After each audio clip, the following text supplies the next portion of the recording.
Dear viewers, آج میں آپ کو عالمی سطح پر گرمی کی شدت میں اضافہ اور عالمی اوسط درجہ حرارت میں بھی متواتر اور تیزی سے ہونے والے اضافے کے بارے میں بات کروں گا۔ قدرتی طور پر فضا کے گرد ایک تہہ ہے جسے اوزون یا اوزون لیئر کہا جاتا ہے۔ یہ سورج سے آنے والی نقصان دہ اور الٹرا وائلٹ شعاؤں کو جذب کرتی ہے، جس سے کرۂ ارض پر گرمی کے اثرات کو روکا جا سکتا ہے۔ گزشتہ کئی سالوں سے بڑھتی ہوئی آبادی اور ماحولیاتی آلودگی کی وجہ سے اوزون کی اس حفاظتی تہہ میں خاتمہ دیکھا گیا ہے۔ نیشنل جیوگرافک کی رپورٹ کے مطابق کچھ ممالک جن میں ارجنٹینا، نیوزی لینڈ، آسٹریلیا اور جنوبی افریقہ شامل ہیں، ان ممالک میں سردی کے موسم میں جو صورتحال ہے وہ خراب ہو جاتی ہے، کیونکہ کم درجہ حرارت پر کلورو فلورو کاربن، جن میں کلورین، فلورین اور کاربن پر مشتمل کمپاؤنڈ ہوتا ہے، جو ریفریجریٹر اور مختلف مصنوعات کی تیاری اور پیکنگ میں استعمال ہوتے ہیں، جو کہ تیزی سے کلورین گیس میں تبدیل ہو جاتی ہیں۔ الٹرا وائلٹ شعاؤں اور کلورین کے ملاپ سے وسیع پیمانے پر اوزون کی تباہی اور نقصان کا سبب بنتے ہیں۔ اوزون زمین سے 15 تا 55 کلومیٹر فضا میں موجود رہتی ہے۔ اوزون کوئی تہہ یا دیوار نہیں ہے، یہ نہ نظر آنے والی آکسیجن کے 3 ایٹم سے مل کر ایک گیس ہے اور جو شعاؤں کے خطرناک اور نقصان دہ اثرات کو روکتی ہے، جن میں عالمی درجہ حرارت جو ہوتا ہے زمین کا وہ معتدل رہتا ہے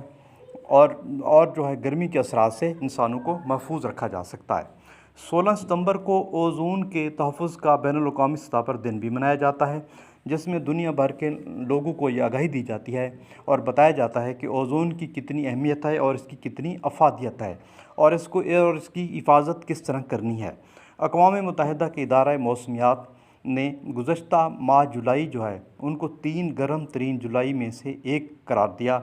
اس ماہ اوسط عالمی درجہ حرارت جو ہے وہ نصف ڈگری زیادہ رہا۔ یورپی مانیٹرنگ سروس کوپرنیکس کے تازہ ترین اعداد و شمار کے مطابق 2020 کا جولائی 2019 کے جولائی سے قدرے ٹھنڈا رہا اور 2019 کے مقابلے میں گرم رہا۔ اسپین میں بھی اس سال جولائی کا مہینہ مطلب 2022 کا جو جولائی کا مہینہ ہے وہ گرم ترین مہینہ تھا۔ اقوام متحدہ کے موسمیات کے ادارے WMO کے مطابق گزشتہ جولائی کا درجہ حرارت 1991 سے 2020 سے 0.4 ڈگری سینٹی گریڈ کا اضافہ رہا۔ یورپ میں گرمی اور خشکی کی لہر میں اضافہ ہوا اور بارشوں میں کمی ریکارڈ کی گئی، جبکہ مغربی بحر ہند، وسطی ایشیا اور آسٹریلیا کے بیشتر علاقوں میں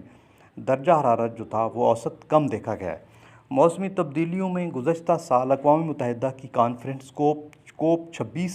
ہوئی، جس میں دنیا کے رہنماؤں نے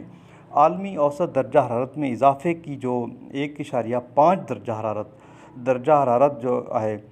اس کو محدود رکھنے کا عہد کیا، اور ان ممالک نے بھی جن کی وجہ سے درجہ حرارت میں اضافہ ہو رہا ہے وہاں پر بہت زیادہ ان کی انڈسٹریز جو ہیں وہ نقصان دہ گیس خارج کرتی ہیں، جن کی وجہ سے نہ صرف اوزون کے لیے نقصان دہ ہیں بلکہ عالمی درجہ حرارت میں بھی اضافہ ہو رہا ہے۔ تو انہوں نے تمام نے 2030 تک یہ عہد کیا کہ آئندہ کے لیے اخراجات جو ہے ان کی گیسوں کے جو خطرناک ہیں وہ ان کو کم کریں گے۔ حال ہی میں متحدہ عرب امارات میں ہیٹ سٹروک کے متاثرین افراد میں اضافہ ہوا